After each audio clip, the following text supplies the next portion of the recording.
a questo appuntamento importante, nonostante varie ostilità, dallo sciopero dei treni ad altre problematiche che questa mattina si sono frapposte a questo incontro importante sulle opportunità di finanziamento Euro-Mediterraneo. Perché abbiamo voluto fare questo incontro? Perché ci sono tantissime possibilità di finanziamento europee, tutte con le conosciute complicazioni, con le burocrazie che spesso riducono al minimo l'entusiasmo sui progetti che uno intende realizzare, ma allo stesso tempo sono possibilità importanti che, investendo anche con nuove linee progettuali l'ambito sociale, quindi legato ai migranti, all'integrazione sociale e vari altri aspetti che meglio di me illustreranno sia Emanuele che Daniele che Alaa, è significativo riuscire a comprendere quali sono le linee guida per portare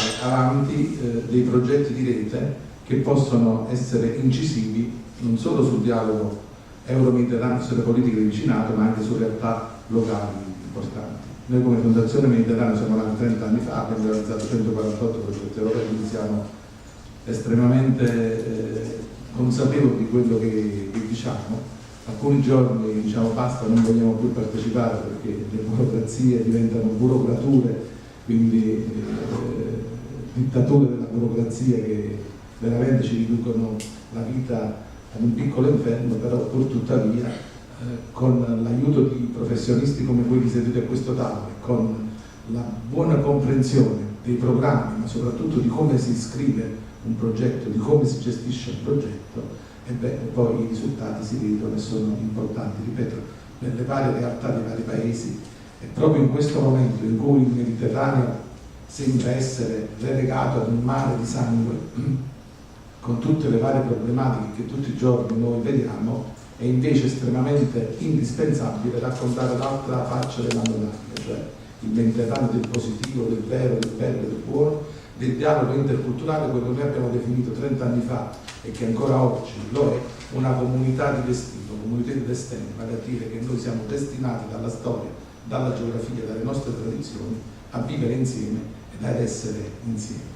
Io per il momento mi fermo qui, vado ad affrontare una piccola emergenza, un tubo dell'acqua maltrattato dall'ARIN è scoppiato tra noi e il TAR, quindi corriamo il rischio di allagarci, e vi lascio ad Emanuele e a Daniele e al nostro caro amico egiziano, che ringrazio per la sua presenza qualificante qui perché dà un valore aggiunto a questo nostro incontro. Grazie Michele. Allora, prima di iniziare con il programma, giusto due parole su come saranno organizzate queste due giornate. Quindi, rispetto al programma che avete in mano, chiaramente è cambiato l'orario di inizio, abbiamo anche circa una mezz'ora di ritardo, quindi cambierà un attimo l'ordine, semplicemente l'ordine degli interventi. Vi parlerà per primo Mister Alaa Ezz, farà una carrellata sulle principali opportunità di finanziamento nel Mediterraneo, e poi io e Emanuele approfondiremo il programma ENI CBC MED e la prima call, quindi il primo bando che sarà lanciato a giorni. Questo pomeriggio il programma rimane invariato, poi domani abbiamo pensato, dopo una parte appunto metodologica dove illustreremo un po' qual è il processo ideale per lo sviluppo di una proposta progettuale competitiva, di fare un'attività un po' più coinvolgente anche per voi, con un'esercitazione dove poi tratteremo anche i temi, chiaramente, di come si compila la documentazione, quali sono le principali caratteristiche di una corretta gestione dei progetti, però abbiamo pensato di fare una cosa un po' più partecipata. Emanuele, vuoi aggiungere qualcosa? No, innanzitutto volevo aggiungere quello. Volevo spendere giusto due parole per presentarci. Sì. L'associazione Opportunità di cui io e Daniele facciamo parte è un'associazione con sede a Cagliari, costituita da esperti di processi di cooperazione che ha lo scopo di promuovere iniziative di cooperazione euro-mediterranea con l'ausilio degli strumenti finanziari principalmente dell'Unione Europea, ma non solo. Quindi noi tra oggi e domani vorremmo condividere le nostre esperienze con voi, in modo che poi queste possano essere utili per tutti noi, per la rete all'Inter in particolare, per sviluppare nuove iniziative per i prossimi anni, visto che le opportunità ci sono. Ecco, quindi vorremmo con voi discutere anche, oltre a raccontarvi un po' di cose, discutere e vedere insieme a voi la prospettiva di una maggiore cooperazione nell'ambito mediterraneo, nel contesto che descriveva Michele. Abbiamo come ha già detto Michele, abbiamo il piacere e il privilegio di avere con noi Alaa Ezz, egiziano ma in realtà uomo del mondo, man of the world, soprattutto del Mediterraneo, nel senso che lui ha un'esperienza veramente importante sull'attività di cooperazione nel Mediterraneo, a partire dal processo di Barcellona del 95, e quindi direi che anche questa è un'opportunità da sfruttare per capire con lui quali sono le opportunità, anche i vincoli, i rischi dell'attività di cooperazione, e quindi potremo fargli tutte le domande che vogliamo sulla situazione mediterranea, e se volete, se siete curiosi, anche magari sull'Egitto, che è un contesto specifico con le sue peculiarità. E lui sarà con noi soltanto oggi, in realtà doveva essere anche domani, ma per via dello sciopero generale domani viene annullato i voli, quindi l'unico modo per farlo tornare era un volo stanotte, per cui sarà con noi questa mattina e pomeriggio, quindi abbiamo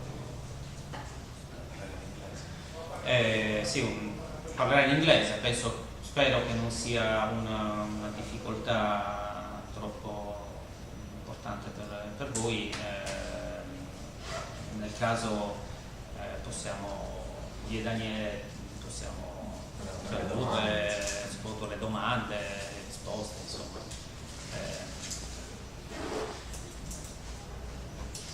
Quindi cominciamo, come ha anticipato Daniele, cominciamo con l'intervento di Alaa, che traccerà un quadro delle opportunità di finanziamento che ci sono nel Mediterraneo. So, Alaa, on the floor. On the floor?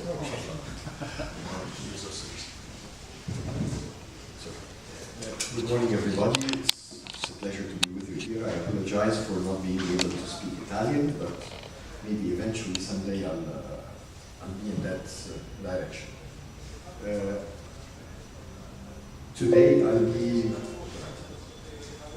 be boring you with two things. One, an overview of what is available all around the Mediterranean as sources of finance, whether we're talking grants or technical assistance, as well as, more important for the sustainability of any initiative that you're doing, soft loans.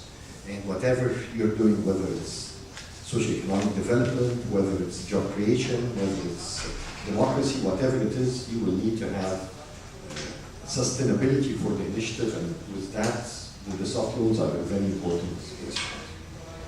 We have done something called meta finance.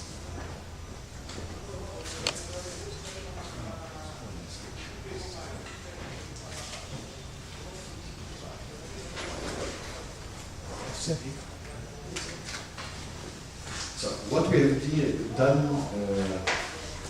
about 9 years ago was simply trying to source for Egypt what is available from different donors, whether multilateral, bilateral, development institutions, development banks, development funds, and then we started regionalizing.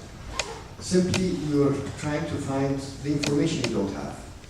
Who is providing what? Where can I obtain money to do my work? And our focus was basically going out of what's available for governments. We try to stay completely out of the governments, and we try to source out what's available for the civil society. And this includes business organizations. And we tried to promote novel instruments, different financial instruments. Corporate social responsibility is a key growing element, especially in the South Mediterranean. And this is where sponsorship can bring the highly needed funding you require to provide, let's say, the 20%, 30% required by USAID, by European Commission, by different donors, which in most cases you do not have. So one of the things is getting the private sector on board to support your initiatives. And one of our key elements was to position what we call our MED Alliance, which is simply all the regional organizations operating in the Mediterranean, where we consolidated and created something called MED Alliance, where we're trying to lobby and advocate with different donors to mobilize their funding. The initiative simply was getting what the European Union is providing, whether through the European Commission or its major institutions, EIB and EBRD, as well as the EU member states, so the Italian Technical Cooperation, COFIDES, COFAS, all the mess that's providing grants and soft loans and technical assistance. And the total, according to our survey, is above 550 billion euros of such grants and soft loans.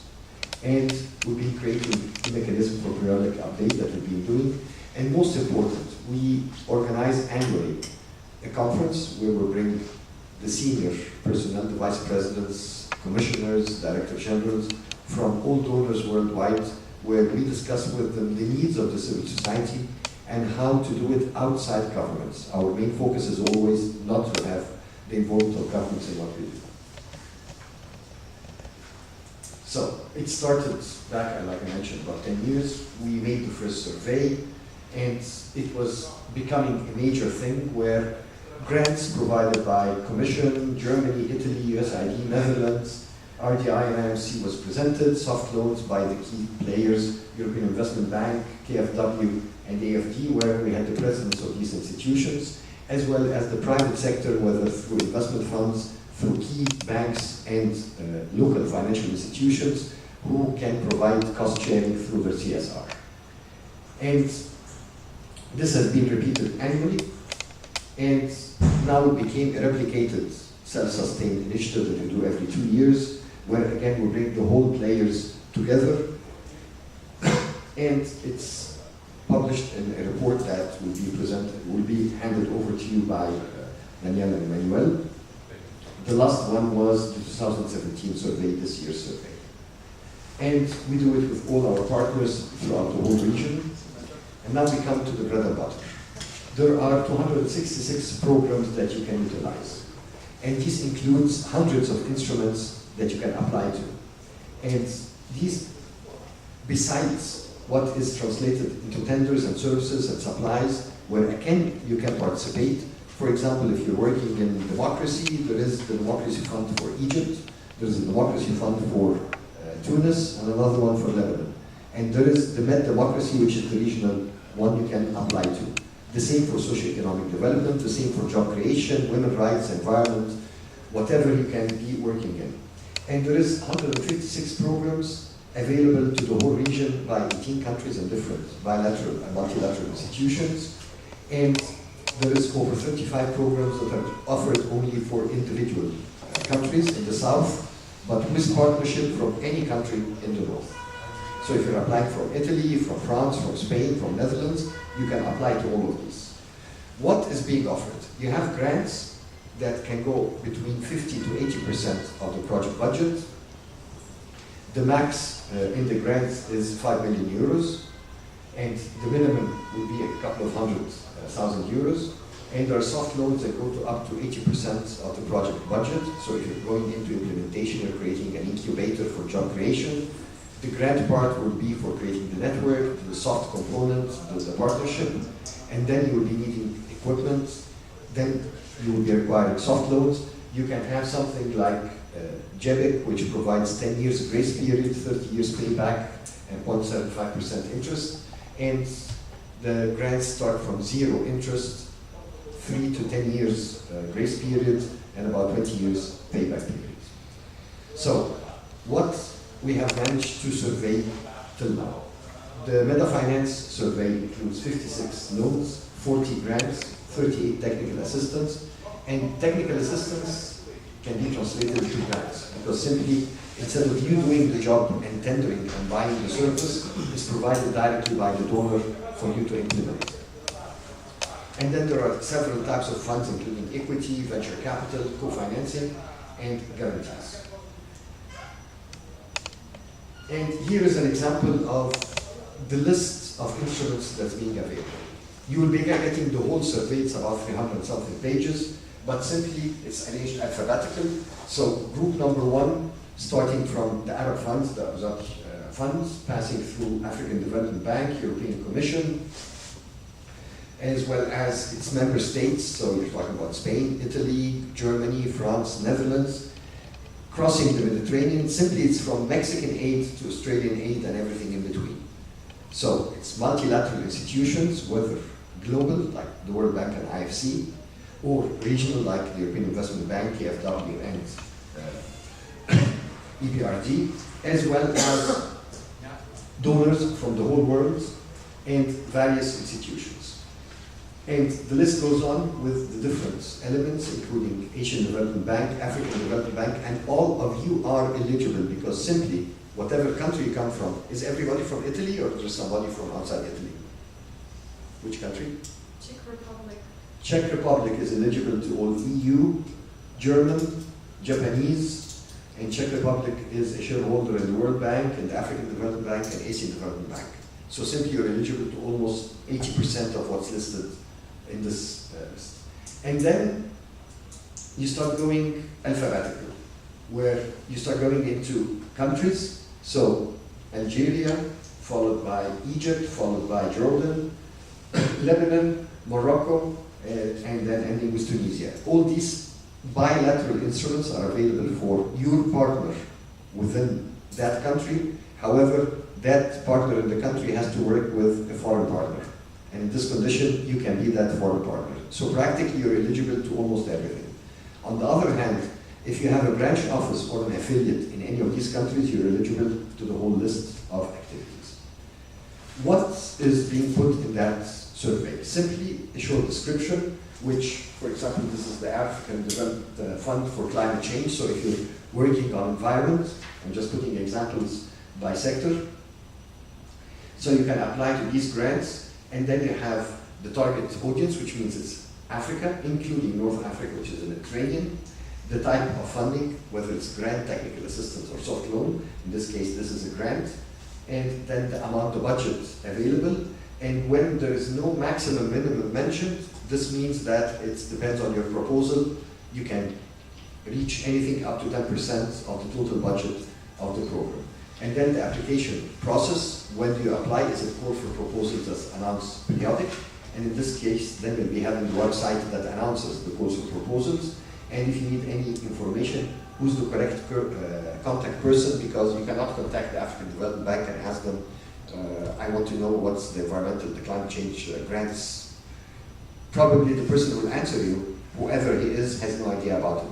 So part of the effort we've been focusing on is who is the right contact person for each type of the instruments. The second one is an example from Germany, and again, Czech Republic is eligible for Germany. And this is promoting microfinance, so if you're working on job creation, but you can always deviate from the major heading. So if here we're talking microfinance, then you can work on women's rights, you can work on child's labor. So there's so many sub-elements or angles that you're looking at. When you're looking at a donor available pot of money, you should not look at it at face value. It's the same like the room you're sitting in.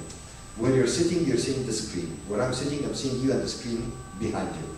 Who's looking from the door is seeing this, like it was the front two rows. So you can always look at the call for proposals from your own activities. What is your priority subsector you're working in, and you can always redraft the proposal for it. For example, there was once a call for human rights proposals by the European Commission. And personally, I work in the business sector. We look at the socioeconomic development. We're not into democracy and human rights. However, I found a council resolution that access of women to work is a human right. It's a resolution. So I just put it as the header and started drafting a proposal for job creation for women. Brussels won bananas, but by the end of the day, I won the grant. It was very simple. So don't ever look at it, no, this is not my sector. Try to innovate, have a nice bottle of grappa next to you, and you'll end up with a way of looking at it where you can really apply to that proposal. Other examples. We have a project called Euro-Med Invest. It's a couple of European Commission initiatives. Euro-Med Invest simply is a pot of money that's given to us, we're lucky in that, as the regional business federations, where we receive proposals from different organizations, we evaluate them, and we approve the funding. So it's a two-step process of application where the Commission is not involved in the process. It's simply a pot of money that we have in our hands. We announce the proposals every 6 months, and the project that will end this year, where phase 3 of it will be is already open for proposals right now, and probably will be awarded by the end of next month. So we'll be starting that process once more. And what we focus on is socioeconomic development and job creation. This is the sector we're focusing on that. There is another program with a budget of 3 million euros, which is implemented by the GIZ, which is for the improvement of the business environment. So here you can talk about advocacy, you can talk about lobbying, you can talk about upgrading of legislations, but you can see it from a different angle, where if you're working in the environment, you can play in that game, where if you're working in human rights, again, you can take a niche subsector of the community, deprived people where you're trying to upgrade their social elements. You can tackle education and training. So you can look at it from different angles. Then for the ones who are working in the sector of culture, and culture always involves what we call creative industries, which means local ethnic industries, where you can support them, you can capacity build them, you can create networks for them, take them to exhibitions, whatever you want, besides the classical culture elements. And this is a 5.6 million euro program, and it's implemented by UNIDO. And the Med Culture program also finances video production, different types of printed materials that are related to the cultural heritage, restoration of antiquities. So the sky's the limit when it comes to defining the word culture. It's a very flexible and open element. And for the masses I see here from Italy, I think you can always bring on board with you a technical partner, and you become the hub for creating the linkages between Italy and the beneficiary country.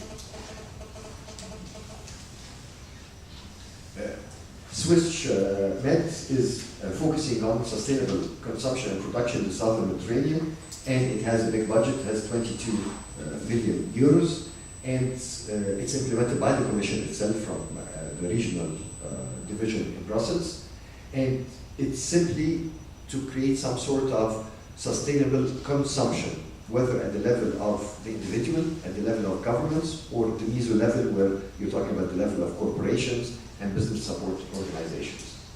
There is another program, which is the enhancement of innovation and growth in the southern Mediterranean, which is a 7 million euros project, and this is implemented by one of our Med Alliance partners, Anima, which is based in Marseille.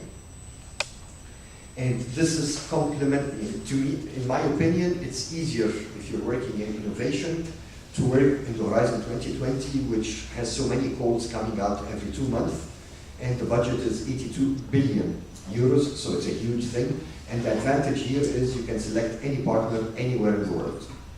So all what you need is to have 2 partners from the EU, so you plus another partner, plus any partner elsewhere worldwide. And here you can have also a major component, which is the mobility, where you can mobilize students, university students, school students, university students, and researchers in between all of the world, practically, to and out of the European Union. And then we have our baby, the CBC, the Cross-Border Cooperation for the Mediterranean Basin, and this is covering a huge number of sectors, and what's required is to have partnership from the EU, Mediterranean part of the EU, sorry, Czech is out of that. However, there is always a way to fool around, where your institution can create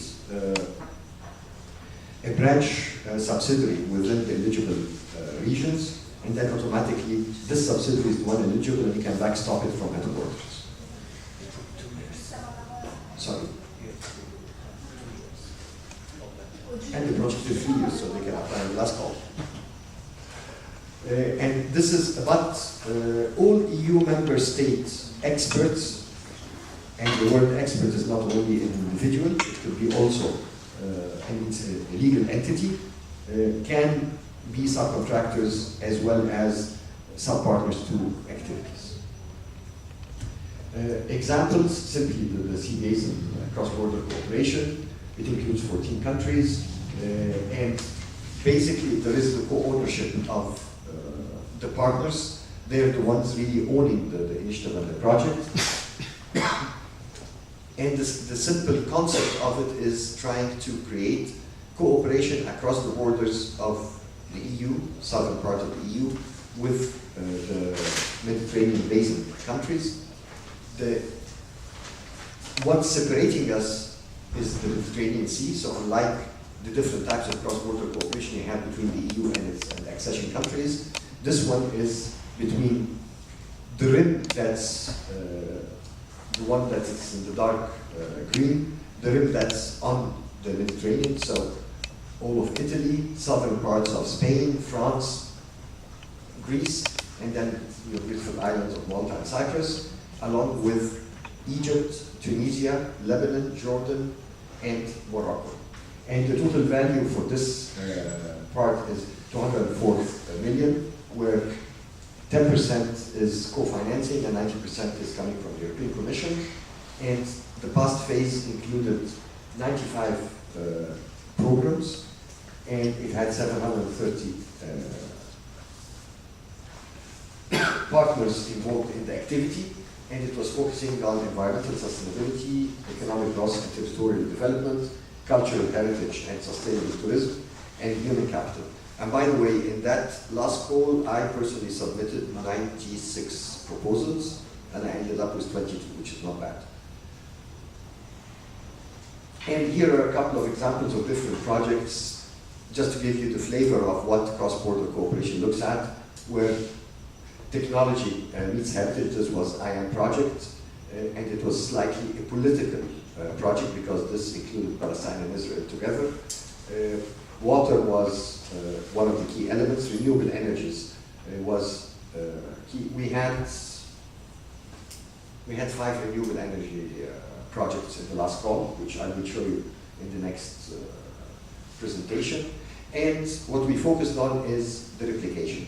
In cross-border cooperation, and I think this will be elaborated at leisure at a later stage, not by me, we're trying to create pilot examples where 2 major elements have to be involved. Number 1, communication. So the results of that project is communicated to a wider audience, and here is where we have to innovate in the method of communication, and what the European Commission calls capitalization, which means replication of these projects. And there are tricks you have to do in drafting the project as well as during implementation to ensure that you do both the quality that is required, not only for the project to succeed, but you have to look into the next call under the same program or the following program and the calls coming out of it. And there are lots of publications that are coming out from the CBC past stage, enumerating success stories, which I recommend that you would read to get the flavor of accepted projects, so how ideas are being translated into projects, and how do you implement them. The new call, which is launched a couple of days ago, covered 13 countries, where Cyprus, Egypt, France, Greece, Israel, Italy, Jordan, Lebanon, Malta, Palestine, Portugal, Spain, and Tunisia are eligible countries. However, watch out, if you have a Lebanese partner, you cannot have an Israeli partner. So here is the political game that you have to take your own decision to do. And I didn't say it off the record, if you have an Egyptian partner, you cannot have an Israeli partner. Because